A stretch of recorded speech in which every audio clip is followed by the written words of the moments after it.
Hello, welcome back to another case study for the Become Club Mindfulness and Meditation program. I am so excited to share this conversation with Megan, one of our Become Club members, because I think there are a lot of aspects to Megan's story that you'll resonate with. Megan is someone who, like a lot of us, has tried a lot of different things on her mental health journey. She's been in therapy for over 10 years. She's meditated before. She's taken medication. But even still, she found a greater level of peace and presence through the Become Club program. I have done Headspace before, and I had the experience where I felt a little bit better after a meditation, but it wasn't something that really imbued the rest of my life. And this program is completely different from that. I mean, from being in therapy for about 10 years now and being a psychology major and like seeking out mindfulness content by myself, I've come across a lot of these concepts that you bring up in your class before, but the way that you present them and the way that you implement them with like the homework really makes it click in a way that it hadn't for me. So Megan is also an activist, and in our conversation, we touch on how her practice not only supports her through challenging times in her life, but also how it helps her do her work in the world and make a bigger impact on the issues that she cares about. If you don't know who I am, my name is Amber. Become Club is my 7-week program where I teach you how to manage your stress and anxiety with mindfulness and meditation so that you can feel at peace and be fully present in your life. And if you find yourself resonating with Megan's story today, you are warmly invited to join our community at meditationwithamber.com/become club. And I'll also leave the link in the description for you. All right, without further ado, let's get into my conversation with Megan. Hi, Megan. Welcome. Thank you for being here. I am very excited to talk to you today. Would you mind briefly introducing yourself? Who are you and what do you do? yeah, absolutely. My name is Megan. I live in Utah. I am a 28-year-old single woman living alone currently with my two cats. And I am currently working part-time remotely for a mental health clinic. A year or two ago, I had a depressive episode that made me quit my grad program and lose my job, and now I'm working part-time since then. So it's been a rough couple years, but really excited to be here and glad that this has been part of my journey. Awesome.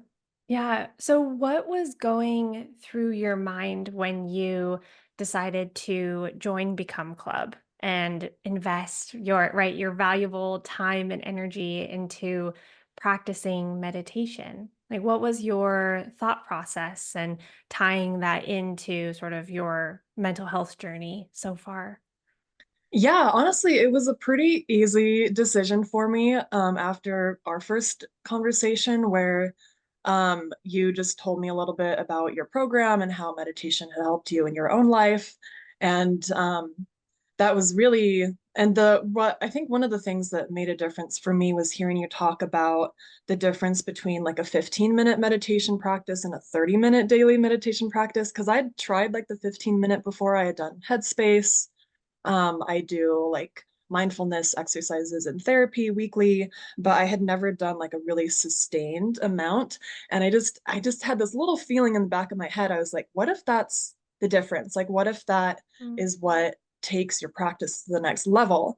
And if that's the case, that could have like really wide-reaching implications. And I didn't want to come in with any expectations of this being like a miracle cure or anything like that. It's not, but it's also like the 30 minutes a day in my practice really did make a difference of like feeling like you're going deep enough to actually get something out of the practice. I think some people, and this was my experience with Headspace, like you feel a little bit better after you do a 10-minute meditation. So maybe you'll do it every once in a while, or you'll do it after a stressful day. But without the regular practice and like going into it, no matter how you're feeling, I don't think you really get a sense for like your whole internal mental map, if that makes sense. And Mm, the way that your program is laid out, like the 7 weeks, it really makes it natural. And I mean, from being in therapy for about 10 years now and being a psychology major and like seeking out mindfulness content by myself, I've come across a lot of these concepts that you bring up in your class before, but the way that you present them and the way that you implement them with like the homework really makes it click in a way that it hadn't for me. So mm, yeah, that's why I think it was worthwhile. And that was really the value for me was like maybe this is something different that I haven't tried. Like I I have a psychiatrist, right? I've been on 100 different, I mean not 100, but I've been on a bunch of different antidepressants and stuff. Like I've tried and I'm willing to try a lot of things. So I wasn't like mm, scared that it might be hard, although um there were some reservations, and I told you about them in our first conversation, and you addressed all of them. Like one of my worries was that I would have a bad mental health day or maybe a bad mental health week and just not be able to get out of bed and not be able to do the practices. And you said that's totally fine. It's a flexible program. You take it like at your own pace, and also you can listen to the meditations in bed, which I absolutely did do at mhm, several points during the program. So you set it up in a really accessible way, which is very important for those of us with mental health issues or mm, like chronic illnesses or disabilities. And we may not like a 7 week commitment kind of sounds like a lot, but it's really not because the only one like you're holding yourself accountable at the end of the day. So I think that's what really drew me to the program, and all of those things were true as well. I did not feel like I was misled from our early conversation. I didn't feel like you were like tracking how many hours I was meditating or anything like that. So yeah, I really appreciate the way you set it up. awesome. Yeah, I didn't have any like targets that I wanted you to hit. I didn't have any No, quotas. no, yeah, you don't need that. Yeah. Yeah, absolutely. Was there anything specific? Maybe you had a pretty open mind, but was there anything specific that you hope to learn or experience when you joined? Um, Something specific. I don't know. I guess the most important thing to me, and I think I wrote something like this at the beginning. I should have reviewed that. Um, I think I wrote something about wanting to feel like a sense of peace and alignment in my life.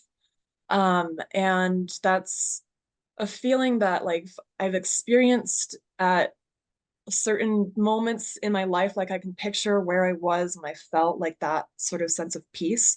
And I had this idea that meditation might be like a path towards finding that place within myself. Mm, Because if I've felt it before, I know I can feel it again. And the very first module in the program is about neuroplasticity, which is exactly like that same concept of like you can rewire your brain, you can like you have exactly what you need inside of you already.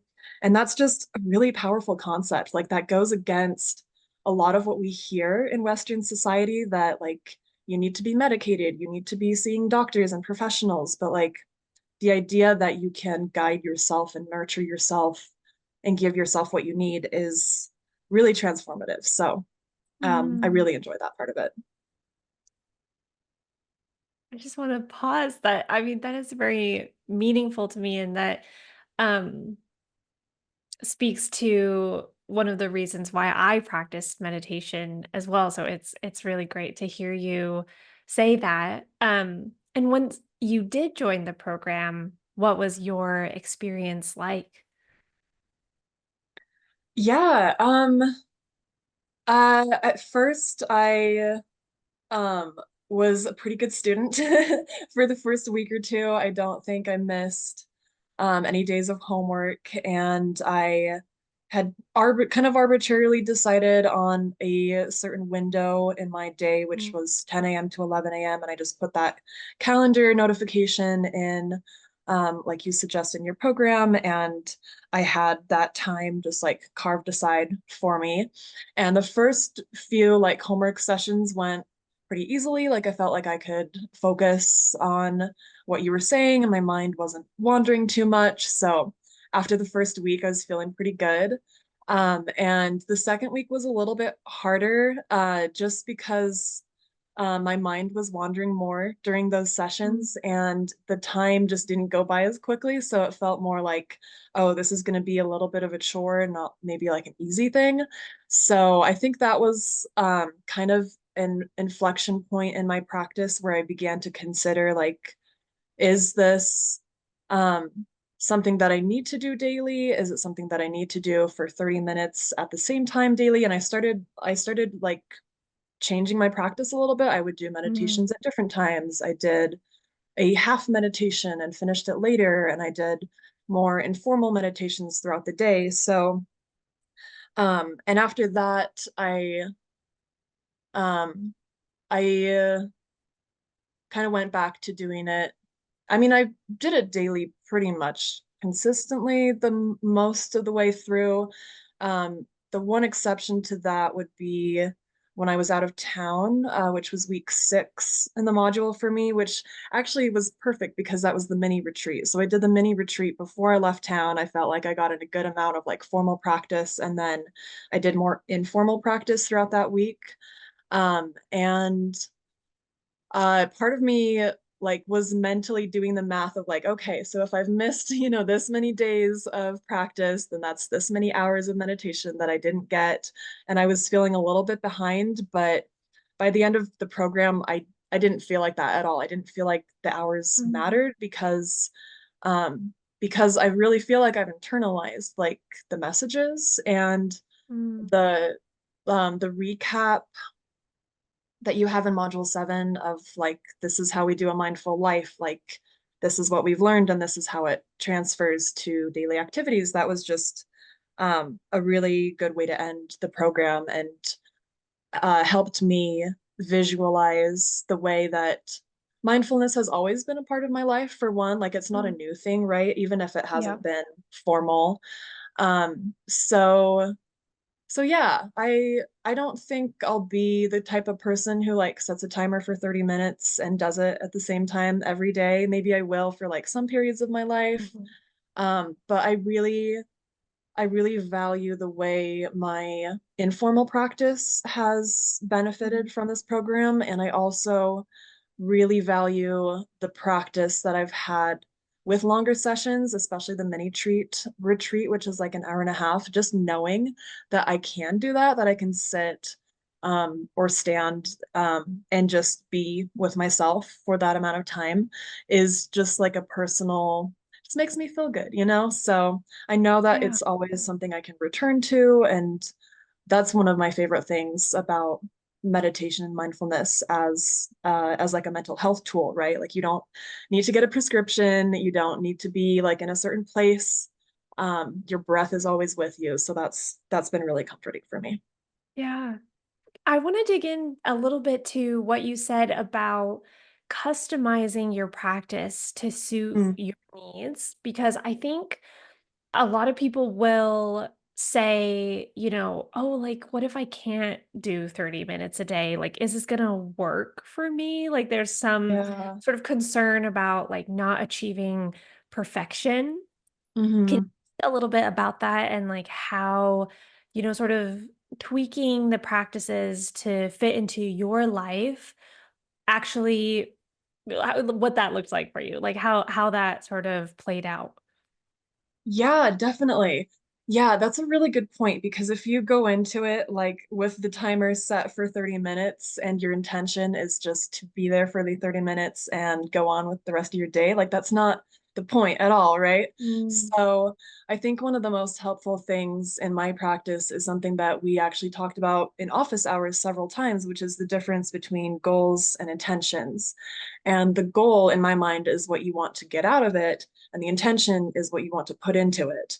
And in my experience, when I put more energy into the intention, I get better goals just by accident because I may not have Yeah. anticipated it. Like it might be something that I wouldn't have known was right. But like my body knew it was right. Mm. So that was the shift for me more than like like magic number of minutes per day. So I think I think the goal maybe for me was just like and like what helped me make my practice flexible was listening to myself and trusting that like the practice will give me what I need if I just push my limits a little bit past what Mm. feels comfortable. So, and that's something that I think I have a lot of practice with, like as a longtime therapy patient of just like what is something, and we talk about this in like the rain meditation, like think of something that's emotional but not traumatic, right? Something that's in that sweet spot where you can work with it a little bit. So you're not getting overwhelmed by it. You're not feeling the need to dissociate after, because honestly, there were a couple times, like in that first week, where I would do the 30-minute meditation and I'd be like, okay, cool, I did my mindfulness for the day. I'm gonna like not think about anything for the rest of the day. And it's like, no, no, no. Like you still get credit for showing up, but that's not gonna change your life if that's your goal is to just check it off on a daily checklist. So, Mm. I mean, the checklist obviously is helpful for accountability, but um, yeah, that's a tricky thing to have like a recommendation of 30 minutes, but it's not about the 30 minutes. Yeah. Yeah, So, yeah. absolutely. What, when you joined, was there anything that you weren't maybe expecting that kind of pleasantly surprised you? Ooh, um, I I really have enjoyed um a lot of just little things. Like the first thing that comes to mind is the mindful eating exercise was actually one of my favorites, and that's one of the first ones in the program. I think that's a great one to start on. And it just meant that like pretty much every meal I've had since then, I have at least my first, I mean, okay, not every meal, who are we kidding? But like I've thought about it way more and appreciated that first bite, if not the entire meal, so much more. And it made me like I don't know if this is a relatable thing or not, but like it made me think of my childhood, you know, when like things Mm. were not so pressing that you couldn't think about the flavor of your food while you were eating. Mm. And there's a moment that I think of in the Disney movie Inside Out 2, which I highly recommend. Like they actually nail the mental health aspect, and they consulted psychologists. But there's this moment when the emotion anxiety is driving, and the girl, her breath is coming faster and her heart rate's faster, and she can't like hear the world around her. But when the emotion joy is driving, she can hear like the way her skates cut the ice, and she like is Mm. present and like aware of her surroundings. And the way they depict that is just really visceral and something that I think about a lot as someone who has diagnosed generalized anxiety disorder, and my anxiety is driving a lot of the time, and it just disconnects my body from my surroundings. So practicing mindfulness is for me a way of like, okay, what if we let joy drive just for a little bit? Like maybe the anxiety Mm. can have a turn later, but let's have joy driving just for a minute, pay attention to the sound of the ice, and that's just a lot it's a lot like more effortless way to live. And Mm. it also kind of taps into another of your first modules, which is being versus doing, right? Like, are you aware of your surroundings, or are you doing? Are you thinking? Are you multitasking? So that's it's a really key difference. And I'm glad that it's something that you highlight in this program. Yeah, absolutely. I think when my approach is sort of like, what if we flip it? Like, what if we maybe anxiety is driving the car, but if we feel the swoosh of our ice skates and the feeling of the ice under our feet, maybe then joy can start to like creep in a little bit. Mhm. Cause I think it Exactly. can be very difficult to, yeah, like forcibly yank your anxiety out of the driver's seat and like Yeah. shove joy in there, right? Right, It, it's not like that, yeah. it's not like that. Yeah. So I think tuning into our sensory experiences actually is a sort of like almost like a back door to like kind of like sneak joy in there. Um, Yeah, it's like that study they yeah. did where if you hold a pencil in your teeth and like you make the muscles of a smile, you actually feel happier. It's kind of like a biological trick. Yeah, no, I totally Yeah. believe that. It works. Yeah, absolutely. And this might segue a little bit into my next question, but what would you say is your biggest aha moment from your experience? Like, what is something that clicked into place for you? Yeah, I think the difference between goals and intentions was the big thing for me, and it's something that Mm, I realized in maybe like week 4, and I just kept coming back to that same concept in the following weeks, and that kept being an integral part of my practice, especially my informal practice, because I think the formal practice is maybe a little bit easier for me sometimes to set the intention for. Like, my intention is to sit here quietly for 30 minutes and not mm, get too distracted, you know? But the informal meditation kind of forces you to realize, like, this is true of formal meditation too, I guess, but it forces you to realize this is your chance to reset. Like, the intention is to not only like access your inner self, but also bring that energy into the next moment because you know the practice will be over soon. So I don't know if that's a relatable way of looking at it, but for me, the informal practice has really been um, where I've gotten a lot of benefit. That being said, I think the formal practice has helped me more, and by formal and informal, I hope I'm using those terms correctly. you Formal, are, I've yeah. been doing like the guided meditation where I sit down Mhm. on my yoga mat and I have a block of time set aside specifically for that purpose.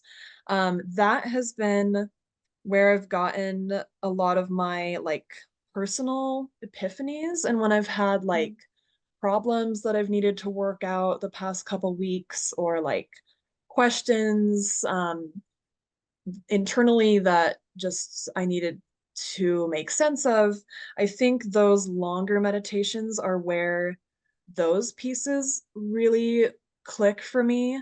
And that's something that I really um I'm grateful to you, Amber, for giving me this gift of this practice, because like honestly meditation has helped me through some like really difficult times during the past 7 weeks that I didn't mm, anticipate, and I wouldn't have like necessarily planned this 7 weeks to be this 7 weeks if I had known, but I think it was actually perfect in the way that things all came together. Meant that I was able to act quickly and really decisively because I had sat with myself and sat with my decision for extended periods of time. So I mm. don't want anyone hearing this to think that they should skip the formal meditation, because that stuff is gold. But also don't skip the informal. They're both really good. Yeah, yeah. And so if you were to contrast that maybe this sort of difficult period of time in your life without the meditation practice, what might be the differences? Like what might that look like? Yeah, it's hard to say. It's hard to do like the hypothetical. Part of me thinks that Mhm. if I hadn't done the practice, I wouldn't have come to that decision for possibly like many more years. And I think it was actually really fortuitous that this aligned with like other information that I was receiving at the moment. And I'm sorry that I'm being kind of vague about this, but the uh I forget where I was going with that. Sorry. It's okay. So you have had, it sounds like, a lot happening this summer, right? Like Yeah. internally, externally, whatever. Like, and you have been participating in this 7-week program where I've asked you, to take on this challenge to, sit in formal practice, several times a week for extended periods of time. And so I guess my question is sort of like, how does your practice support you in challenging times? Okay. Maybe that's a better Yeah. question. Yeah, no, I totally get that. Yeah. Um, it's honestly been a little bit of like a safe space for me when Mm, there's uncertainty in my external world. It's kind of nice to be in my own mind, even if I don't know exactly what's gonna happen, like in any given session, at least I know that like it's just me and I don't have any outside influences. And I think that has been another one of my important takeaways from this practice. Something that like my practice has helped me kind of distinguish is what is internal and what is external.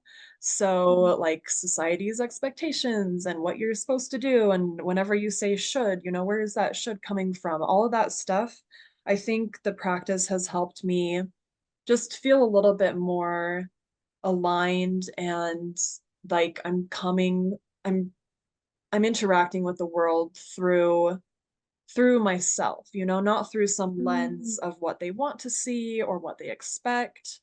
And it's just been and it's not like a click, it's not like flipping a switch, it's just been a little bit easier, to see the path that maybe someone else wants for you versus the path that you want for yourself. So that in that way, the practice kind of becomes like a trusted friend that you want to spend time with, especially during times of crisis. No, right? Like even if yeah. you may not want to get out of bed that day, you do want to like have a conversation with someone who's going to say something nice to you, and you can be that person for yourself. So my practice has supported me in multiple ways because first of all, it helped me reach the realization that I needed to make changes in my life, and it helped me make those changes pretty quickly. And it also helped me deal with the trauma of that because any major change basically registers as trauma in the body. And I'm really grateful that I've had my practice and that I'll continue to have that because yeah, you never know what's going to happen. And you can't control how things are gonna go. So, Yeah. yeah, no, I'm glad things happened the way they did. Okay. So before you joined Become Club, you and I had a conversation. And one of the things that really stuck out to me was when you shared with me a lot of the hopes and dreams that you have, like not only for yourself, but sort of your vision of what society, our communities could be. What is the relationship sort of between your meditation practice and your activism? Like, how does your practice help you do your work in the world, if at all? Yeah, I love that question. That's so great. Um, 2 ways that come to mind immediately. First is self-care. Like meditation is definitely an act of self-care for me, and just having time for myself, as maybe it's like my being an introvert, but like I really benefit from having just quiet time scheduled into my day. So I think I am a prime candidate for meditation. But the second way is that it helps me really see more clearly like what the major issues are and what I have the capacity to help with. Like something that I have had written on my bedroom wall for years and years is the serenity prayer, which is grant me the serenity to accept the things I cannot change, the courage to change the things I can, and the wisdom to know the difference. And the Mm, wisdom to know the difference has always been the tricky part for me. And I think meditation helps you with that, just kind of make that little distinguishing between where where should I spend my energy? What is the best use of my time? And that's something that I think a lot of activists ask themselves because I don't know a single activist who only cares about one cause, right? But we mm. can't dedicate our whole lives to every single cause, like we'll just get burned out. And I've been there. We can't do that. So it's really tricky. And I think that if you talk to like a lot of activists and people in like mental health space and people on the front lines dealing with other people, I think a lot of them have some sort of meditation or mindfulness practice or some sort of like Mm. really strong internal like energy well that they can access. And I think meditation is one way to access that. So that's been my experience. Yeah, absolutely. That's beautiful. Um, and maybe this question is sort of taking it from like the big world down to like our individual little lives. But one thing that is really important to me is that my students are able to take what they've learned and apply it to their everyday life. And you've already touched on this a little bit, but what are some of the like tangible ways that you've noticed mindfulness sort of sneaking into your day-to-day life? Yeah. One example that we've talked about is the microwave timer.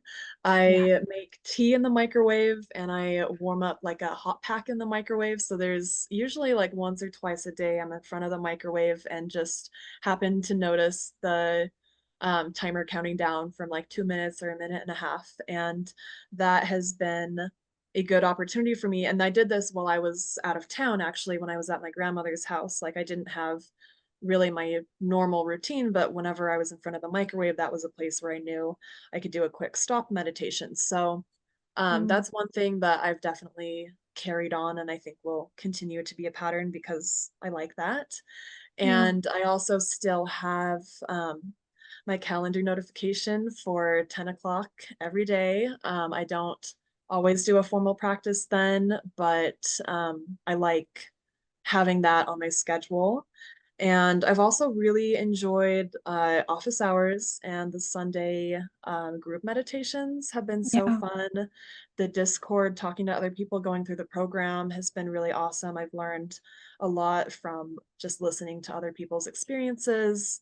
And I think one of the cool things about meditation is you can kind of just set the example. Like you don't have to do anything or go out of your way to like sell meditation to people. You can just like show up and be calm and people will be so impressed. So it's really such a skill. And I think like just anyone who has a conversation with you, Amber, can tell that like you seem like an old soul the way that you really know yourself and have so much wisdom. And I think meditation is probably most of that. So maybe I don't want to put words in your mouth, but I think it makes a really tangible difference when someone is like in harmony with themselves. And Mm, meditation definitely has helped me reach a state of that. awesome. Thank you for the compliment. I think Yeah. it's within all of us, right? I Hmm. think it's like Absolutely. it's the world and our thoughts about the world and our concerns and our to-do list, all the things that sort of get Yeah. in the way. But I think for Yeah. me, meditation is that thing that sort of helps me say, like, okay, that's that. And then here's me.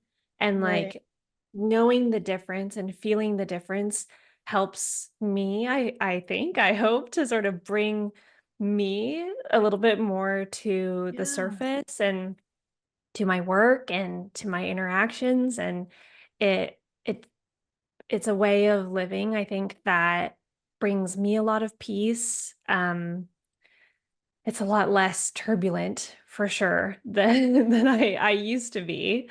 Mm. Um, all right, Megan, just one last question for you.